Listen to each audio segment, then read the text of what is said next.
Good morning, everyone. Let's go ahead and begin. My name is Molly Nielsen. I'm the Director of Training and Education for UtahRealEstate.com. I am really excited to be here today. I hope you are as well.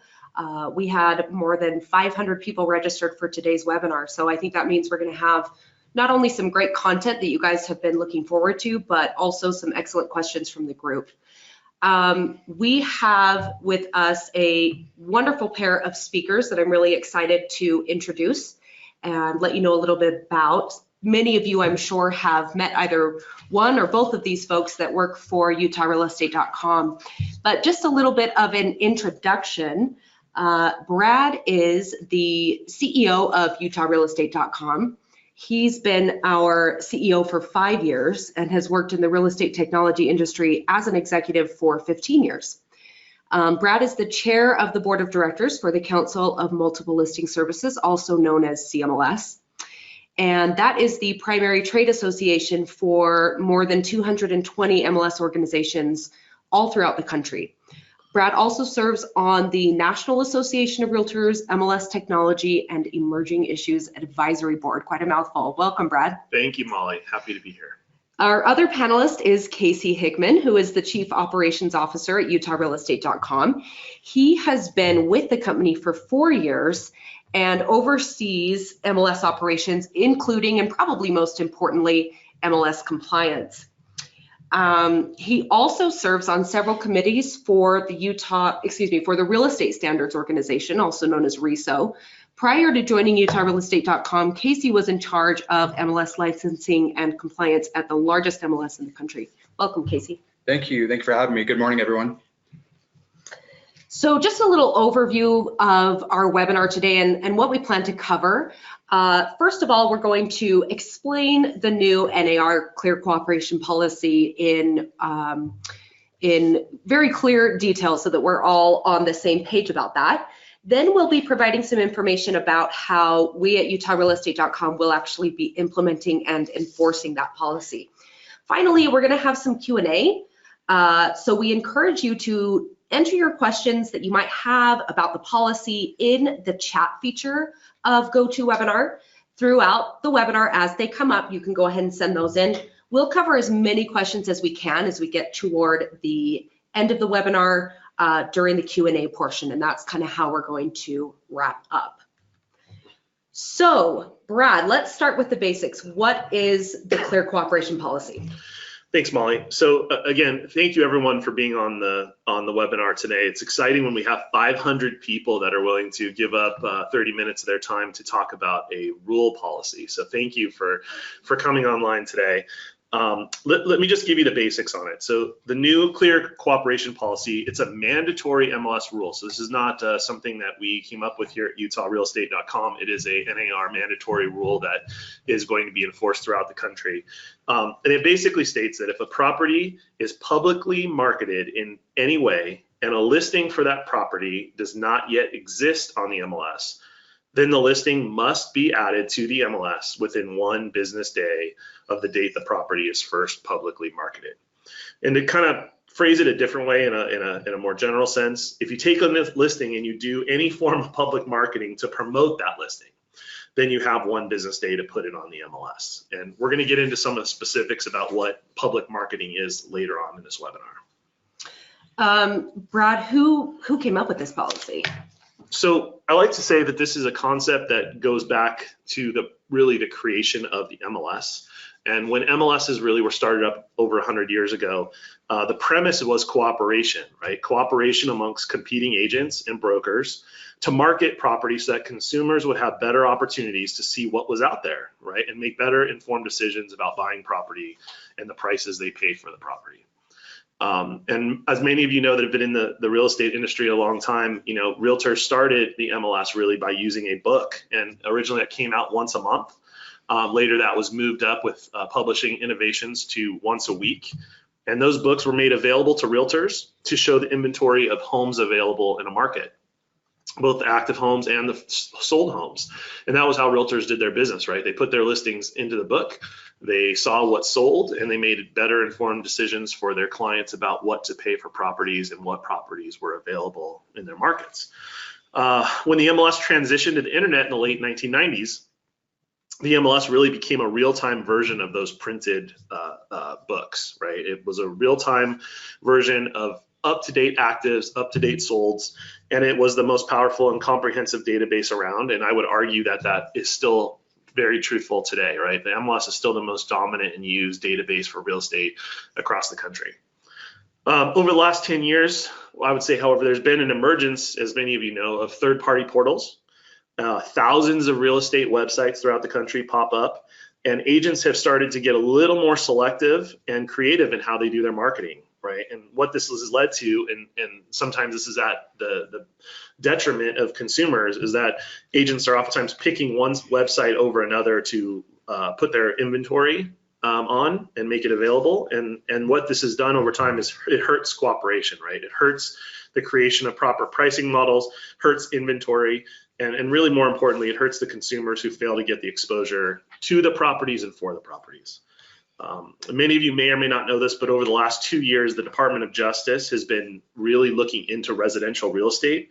They held a workshop about 1.5 years ago where they had experts in real estate discussing issues ranging from dual agency to coming soon listings to pocket listings and to private agent networks.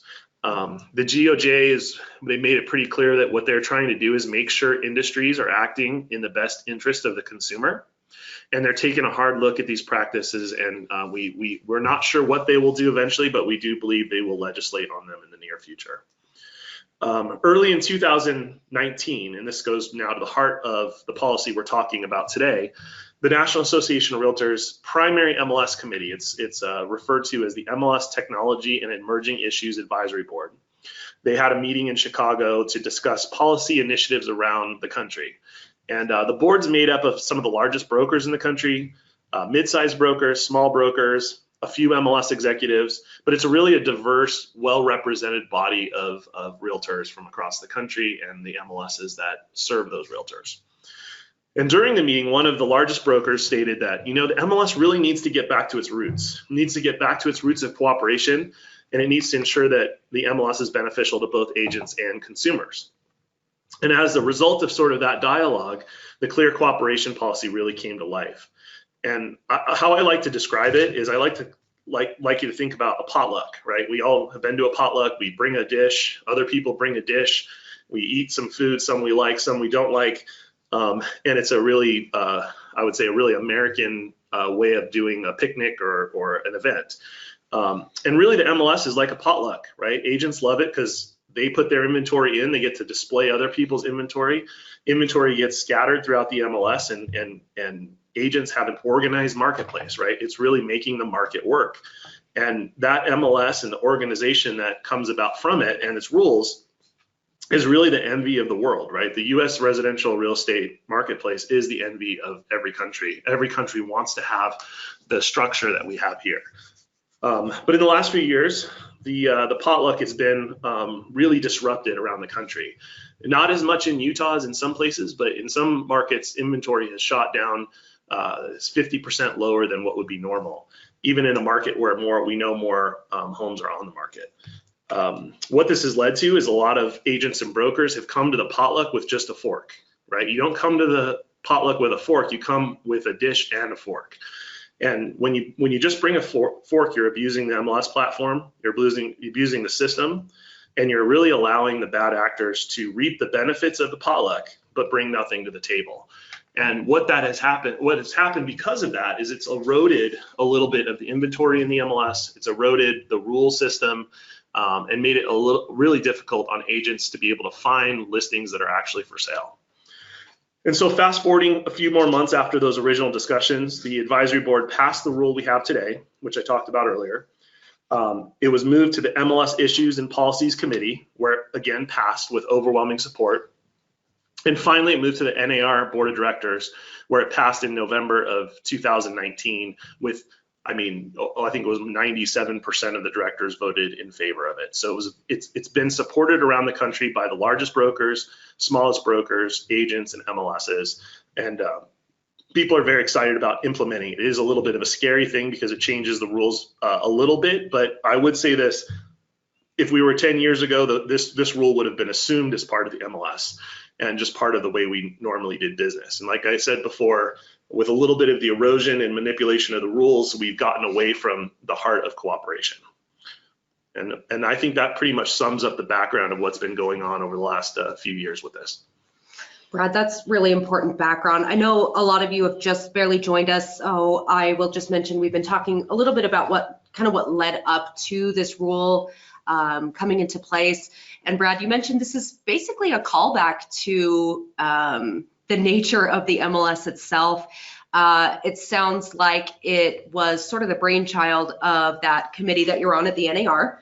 My question for you, just to follow up a little bit, would you expand on what you were talking about kind of with the potluck analogy? Like, what is the benefit of this policy for brokers and agents? Well, one of the major questions we always get, and one of the concerns we hear all the time from realtors around the state is, my client found a listing online, but I can't find that listing in the MLS. And this policy really goes to the heart of solving that problem, right? It goes to the heart of making the potluck a real potluck. The MLS is about putting your listings in and taking them out. IDX gave everybody a real estate website opportunity to display listings of all the other agents and brokers in the country, as well as you putting your listing into that IDX potluck and your listings being displayed on their websites. That has led over time to greater exposure of listings throughout the country, obviously in Utah as well, and it gives the consumer a better experience. When agents and brokers hold things off the MLS, whether it has been through the prior use of an exclusion form, simply not telling the MLS, trying to do some pre-marketing for whatever purposes those are, whether that's positive or negative, there's always a debate on that. It has made inventory, it has given holes in the inventory. Holes in the inventory can make agents look bad if their clients find properties that they can't find. With data being so readily available and easy to distribute, we want to make sure that our agents, our realtors, our customers have the best data available at all times. That is the MLS's job, and that is what this rule really solves. Thank you for clarifying that and expanding on it a little bit. When is this policy going to be effective? When do we need to watch for it? So February 1st, 2020 is when the rule will go into effect in the state of Utah. We have a website, and we're going to talk about it later, but all of the FAQs and information and things we're going to talk about today are available there. But February 1st is our implementation date here in the UtahRealEstate.com market. Excellent. So you heard it from our CEO, February 1st. Make sure you're watching for that. Let's get a little bit more into the background information about this particular policy. Casey, let's make sure everyone on the call is really clear in their understanding of the policy itself. Will you give us a step-by-step breakdown of the actual policy? Yeah, absolutely, Molly. And I just want to start by echoing what Brad said. And there's a lot of people on this call. We really appreciate you all taking the time to be here. Policy is not always exciting, and most of the times it's not exciting, but this is a really impactful one, and we appreciate you all taking the time just to be on this call. So I'm going to try to not reiterate what Brad said. I'm going to try to say it a different way, just so everyone is really clear, what is this policy? And the simplest way to think of this policy is this. It's if you take a listing agreement for a property and you start marketing that property to the public in any way whatsoever, you have one business day from that date of that public marketing to start to add that listing to the MLS. So on the screen, you'll see some examples of public marketing, and I'll kind of elaborate on that. And I'll start by saying, in general, you can think of it kind of as the word state, which is any marketing method that makes a listing available to the public, as Brad mentioned, to a select group of agents that you cherry pick from. It's anything that is kind of public in that respect. And some examples are a for sale sign or a brokerage sign in the yard of a property, posting a listing on social media, sending promotional emails or email blasts to select groups of agents or top producers, sending out mailers. This hits home really in some resort areas, placing a flyer in the window of your office so that people can see it as they walk by. Digital marketing, and whether that be adding a listing to a portal website, your own brokerage website, or kind of a quote unquote private listing network. Any of those would be considered forms of public marketing. Those are some really good examples, Casey, and I think it's at the heart of it, it's about asking, am I getting this listing out to some people in the public and not others? So I appreciate that input. I know we've already received some questions about this, so do you mind clarifying what you just stated? Does this policy change the time frame that an agent has for submitting a listing to the MLS? That's a great question. So just to recap so everyone knows, the current policy is when you take a listing and that listing agreement becomes effective, you have 5 business days from the effective date of that listing agreement to add the listing to the MLS. And this new clear cooperation policy does not necessarily change that as long as you're not publicly marketing that property within those 5 business days. So that 5 business day time frame, that is not what is changing here. So just to give you an example, if you take a listing, let's say you take a listing and the agreement's effective on Sunday, and the listing input requirement time frame is 5 business days. If you don't market that property, you would have until Friday to add a listing to the MLS. But let's say you don't advertise that property on social media. Let's say you don't email it out to any of your sphere of influence, but let's say on Monday morning your sign company or you drive out to the property and you put a sign in that yard. That's kind of the trigger, right? That's when the public marketing would begin. And under this new policy, you essentially would forfeit the 5 business day time frame, and you would have really 1 business day from that sign going in the yard or whatever form of public marketing that may be to add that listing to the MLS. So in the example I gave, you take the agreement Sunday, the sign goes in Monday, you would have till Tuesday to get that listing onto the MLS. Thank you, Casey. When the policy was first announced, there were a lot of questions about how the policy changes the use of the MLS listing exclusion form. And while we've been on the webinar, I've actually seen quite a few of those come up. So this is a great thing for you to expand on. Can you give us a little bit of information about the background on the use of the MLS listing exclusion form, and then how the policy might change or impact the use of it? Sure. The MLS exclusion form, it's always really been intended to be used in a case, it's pretty simple, in cases where a seller instructs their agent, right? A seller instructing their agent to withhold their property from being advertised through the multiple listing service, whether that be for a week, whether that be for a month, or whether that be for the entire listing agreement. That's what the inform is intended for. But historically and in practice, agents are creative marketers. We know that's what agents are hired to do. So what we have seen really is the MLS listing exclusion form has been used in several different ways. It is used in some cases, right, as intended, where the seller doesn't want the property on the MLS. But more commonly and really in practice, what we've seen is when an agent or broker submits the form, more likely than not, it's because the property is not ready to be shown or fully marketed, or the agent is using some type of coming soon marketing method. In our experience in those 2 scenarios, whether it's not ready to be shown or marketed or whether it's coming soon, we almost always know that there is still a sign in the yard in those kind of situations. It still is being marketed to some degree outside the MLS, even though it's not on the MLS. And those are just some of the realities of how this form is used. And we know that because we get quite a few agents reaching out to us saying, hey, this property has a for sale sign in the yard, but it's not on the MLS. And our staff looks at those and we see, well, an exclusion was filed, and that's kind of what this rule aims to address. It's frustrating, and we hear it. It's frustrating for agents. It's frustrating for their clients when a property is being marketed, but the agent has no information about that property. And this is really hopefully what that policy will help to address. So with the MLS listing exclusion form, this has been in existence for a long time now. We've had policies that are very similar to this already. So tell me, what changes February 1st? Right. So February 1st, the MLS listing exclusion form actually used to be called the Notice of Office Exclusive Listing Form. And so in a way, February 1st, we're kind of going back to that, the real intent of that form, which would be that once February 1st hits, the MLS listing exclusion form can only be used if that listing is an exclusive office listing. And just to clarify what I mean by that, an exclusive office listing is a listing that is not publicly marketed. It's a listing that is really only marketed between the listing broker and the broker's agents, whether that's at an office meeting or what have you, as well as promotion between the listing brokerage, their agents, and the buyer clients for agents of that brokerage.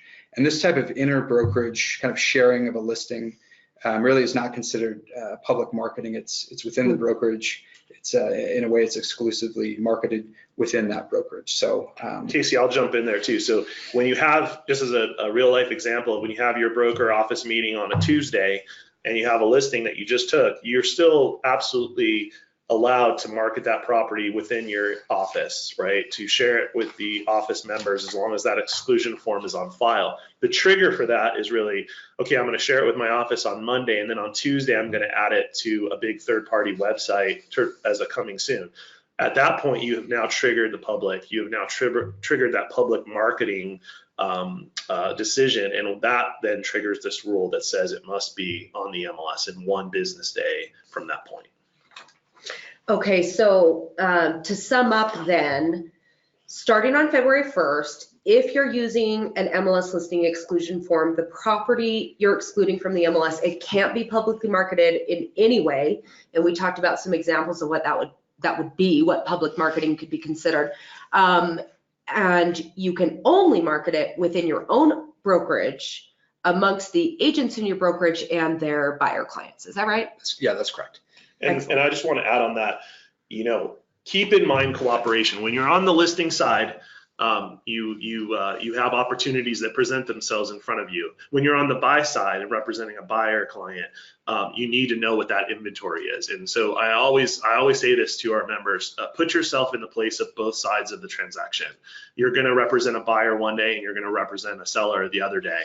The cooperation, the availability of the listings, the potluck, right? As I talked about earlier, that marketplace, that organized marketplace is what makes us work in this country. It's what makes the real estate industry the envy of other countries. And if you look at how our commercial real estate happens throughout this country, it is the exact opposite of residential. It is the disorganized marketplace. It is the sort of gathering of listings, and I'm only going to share it with A and B and not with X and Y. And that has never been what residential real estate is about. And this policy takes us back to our roots to make sure that we don't get too far outside of the realm of what residential real estate has always been about. That's critical. Thank you both for clarifying that. So February 1st is just 2 weeks away. Right. So my question for both of you is, how does UtahRealEstate.com plan on enforcing this policy? Sure, I'll take that. I'll take that one. Our ability to enforce the policy really will rely on other MLS members really just bringing to our attention the fact that, hey, this property is being marketed. I can't find it on the MLS. Whether that be someone sending us a picture of a for sale sign up front of a property, or a copy of a mailer, a screenshot of a property that was advertised on social media. It's really up to kind of our MLS community to let us know when bad actors are marketing in those ways. Okay, and then when they do that and we hear from our members about what's going on, what will the compliance team do when they actually receive those complaints? Sure. So we always review the material, make sure it's legit. We confirm that it is being advertised by someone who is a member of the MLS, or a brokerage that's a member of the MLS. We make sure it's in fact not on the MLS, and the biggest part is we do verify that it's outside of that one business day kind of requirement. And if we can verify all of this, unfortunately, it's something that's immediately going to be issued a fine and a violation. And I say that because I just want everyone to know that's not the goal of this policy. It's not to be punitive. It's not to punish agents. And we hope that never happens. But, it's about, kind of as Brad said, just making sure that consumers and agents have access to everything that's on the market. And that's, it's a policy we're going to start enforcing effective February 1st. So if one of our MLS members does come across a violation, how do they report it? So the instructions seen on the screen, they're also available within the support center in the MLS. We have a section in the support center that's really dedicated to clear cooperation. It's by the MLS rules, and it's pretty straightforward. We need a copy of the advertisement to verify that that it's being advertised, who's advertising it, and really all you have to do is send that to us. Whether you forward us an email blast that you receive, whether you send us a screenshot of a flyer that you got, or a URL with a website, where the property is being displayed, any kind of evidence that shows the property is being marketed.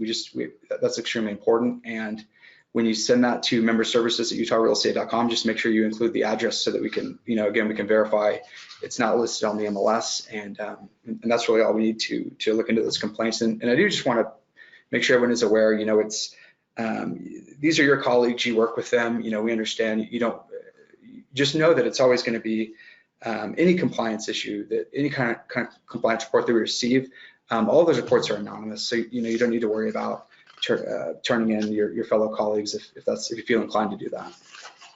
Casey, that's a good point.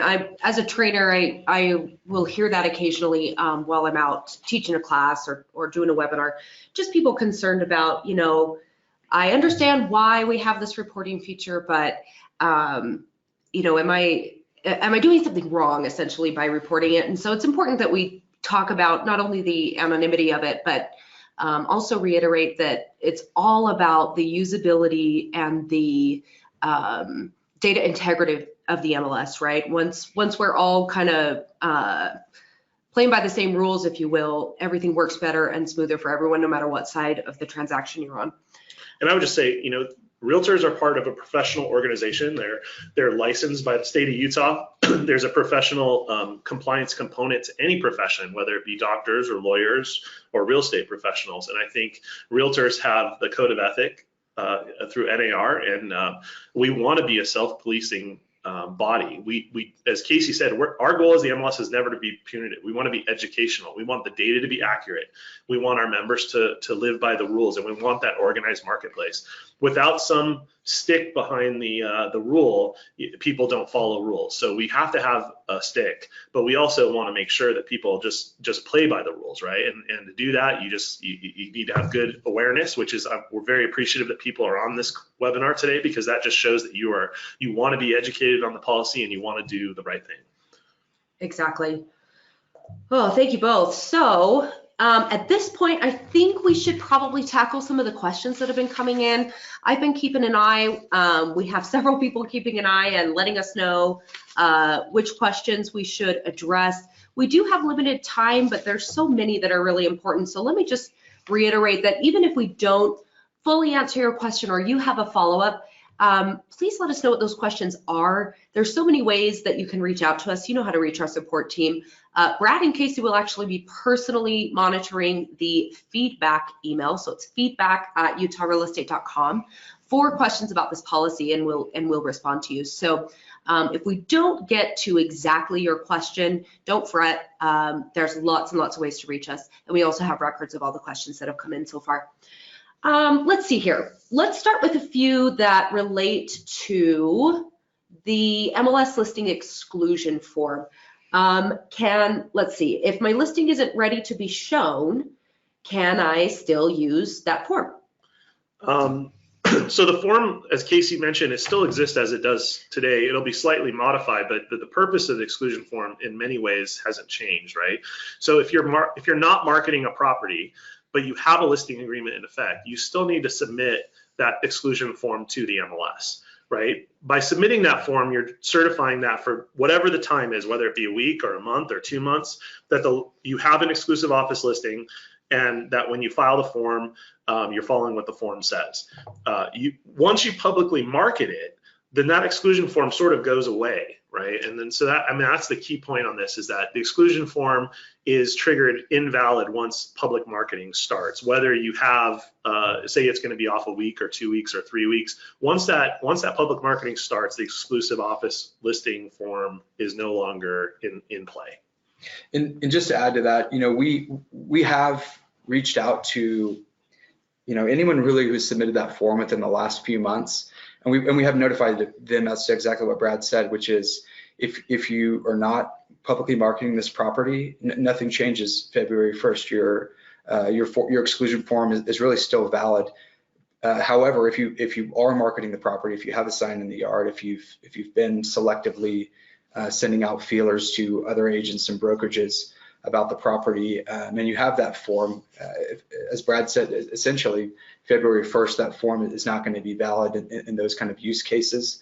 We have given a kind of a week grace period to and again, if you've submitted one of these forms, you've likely received that communication, but we've given kind of a grace period to help people transition from, I had the form, I was marketing it, and now I know I need to put it into the MLS. So that is out there for people who submitted that form prior. And what if I've already submitted the form, or okay, let's see here. So yeah, and if you've already submitted the form, again, if you're not marketing it, nothing changes, and that form is still valid. If you are marketing it, you need to enter that listing in the MLS as of February 1st. And that would be true if I filed within the next 2 weeks as well? That would be true. That's correct. Okay. Let's see here. So what happens if, this is a good one, what happens if someone gets fined for publicly marketing a property off the MLS, but then they still don't add the listing? So can they just pay the fine and say that, that was the cost of doing business? Exactly. Okay. Yeah. Yeah. And again, I just really want to stress the goal is not to fine agents whatsoever. I hope we never have to, but with respect to this policy, but whenever someone is fined for violating the clear cooperation policy, and we reach out and send that notice and apply that fine, that notice will instruct that agent to please add that property within 3 business days. And if it remains uncorrected, the agent is putting themselves out there to incur additional $500 fines. It's a big deal. But again, the goal is to make sure if a property is marketed, agents have knowledge of that property is listed. They have information about that property. And if you're marketing off the MLS and your colleagues aren't aware of that, so there would be, to answer your question more directly, there would be a recurring fine if those types of violations aren't corrected and if the listing is not added to the MLS. So if the agent is fined, they have 3 days to publish to the MLS. That's right. They have 3 business. The notice they get will say you have 3 business days to add a listing for this property to the MLS. Before I get fined again. That's correct. So is that why it's not 1 day, because they've already been fined once? It's just a grace period of 3 days and that's really with any type of violation that needs to be corrected. That's a more severe type of issue like this.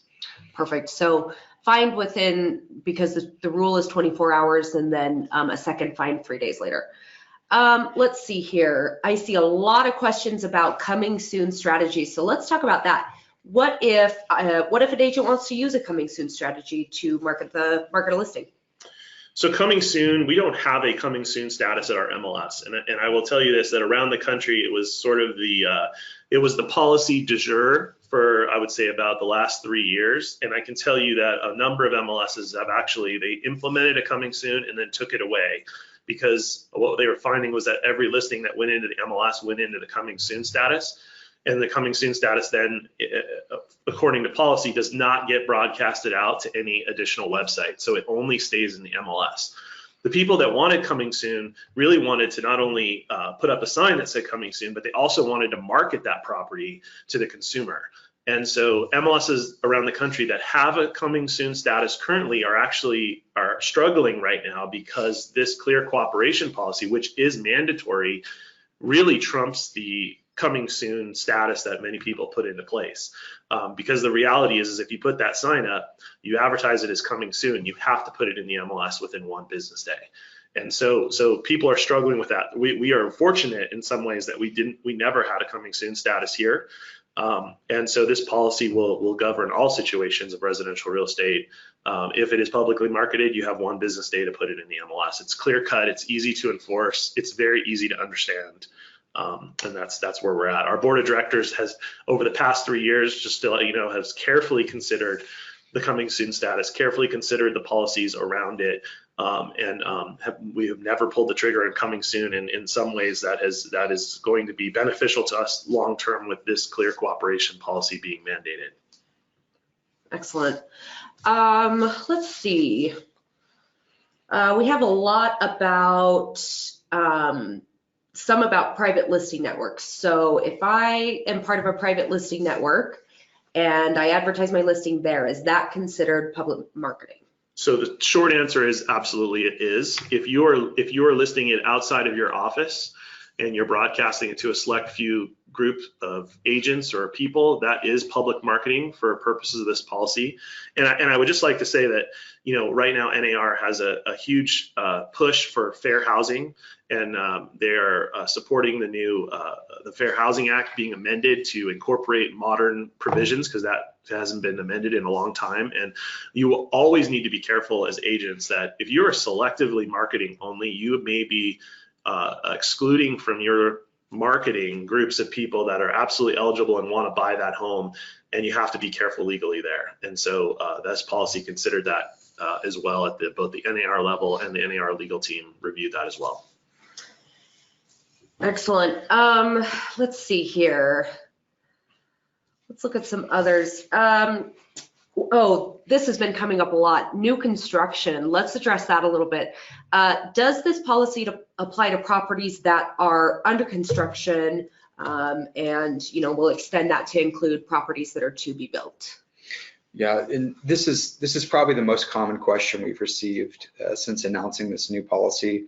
And the policy really does not apply. So no, it does not apply to properties that are under construction, lots that are to be built.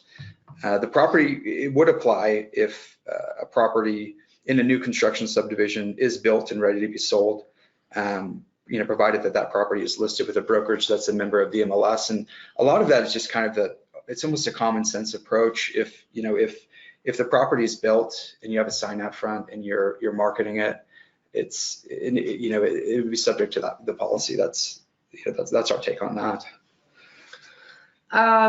What about publicly marketing a listing in the off-market status? Okay. In general, and as Brad said earlier, it kind of goes a little bit beyond the MLS. It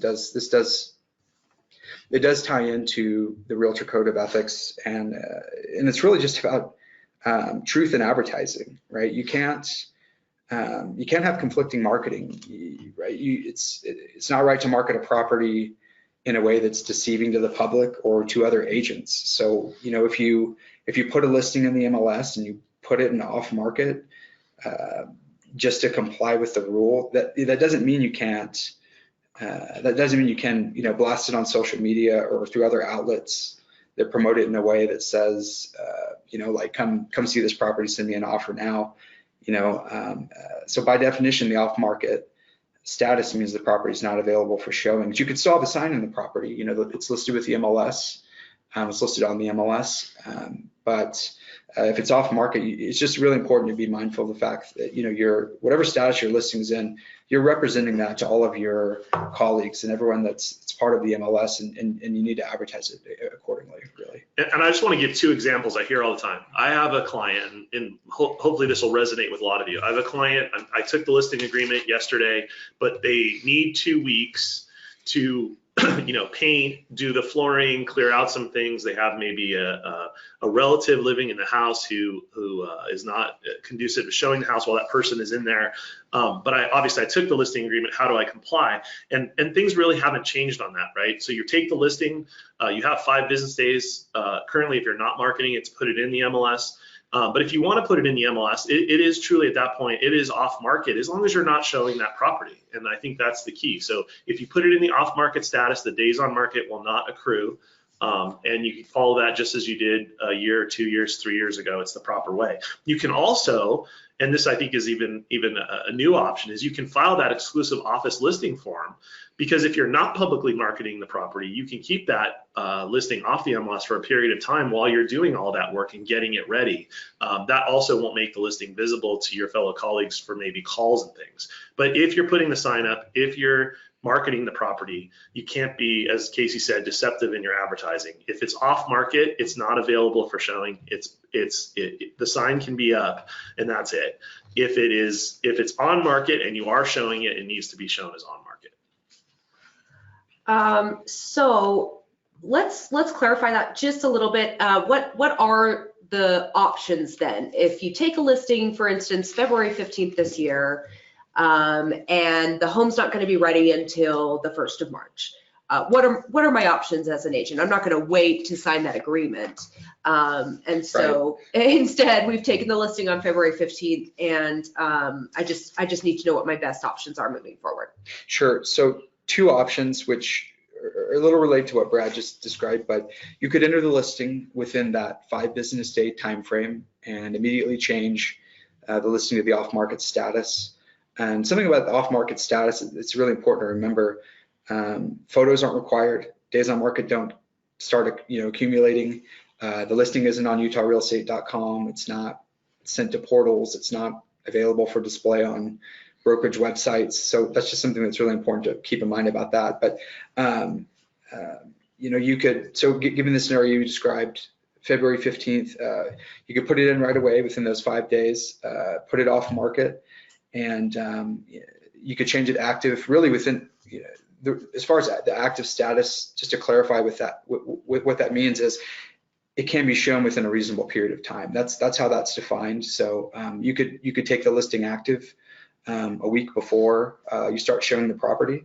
And the benefit of doing this, of putting it in off market immediately and waiting a week or so to change it active, is you can have a sign up the entire time. So that would be one option, to not use the exclusion, but to use the off-market status.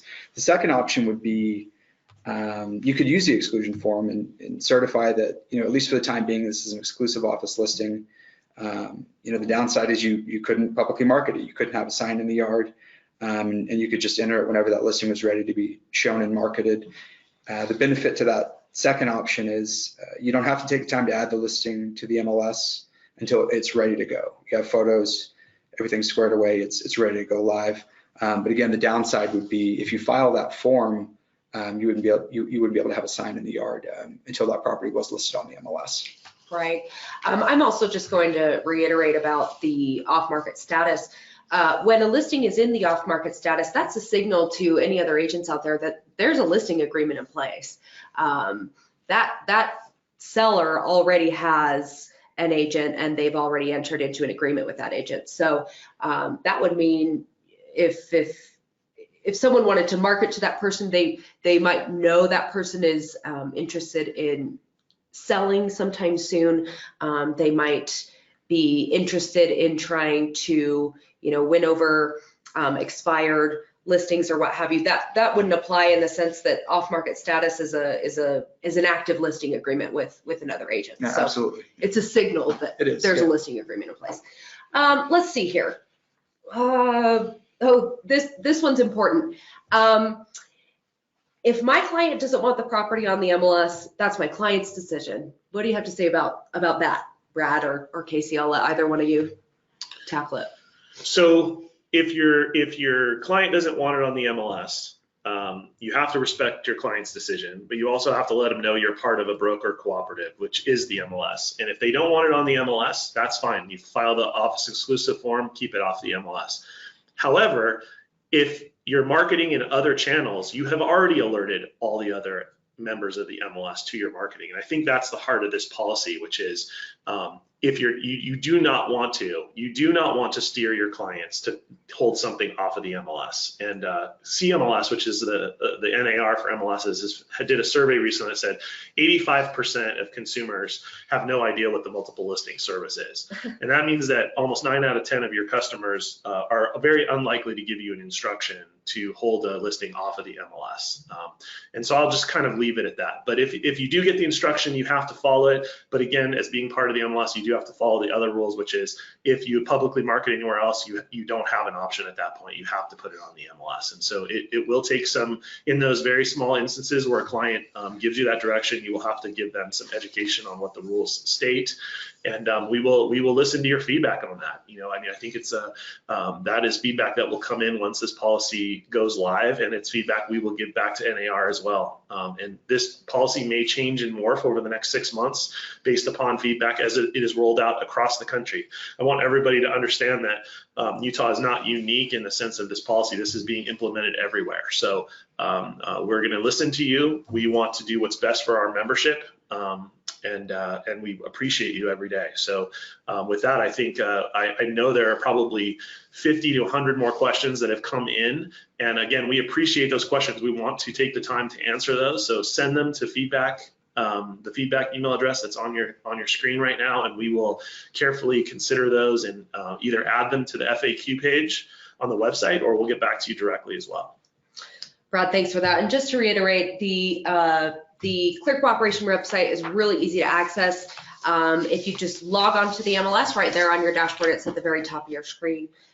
We also will make additional resources available in the support center, which you can get to by hovering over the help section and clicking on the support center. That's articles, videos, and things that you can review on your own time. That covers all kinds of topics, including this new policy. I just want to thank Brad and Casey and everyone else that joined us on the call. And if we didn't get to your question, we certainly will. So watch those different resources and make sure you're reaching out. Thanks, everyone. Thank you. Thank you.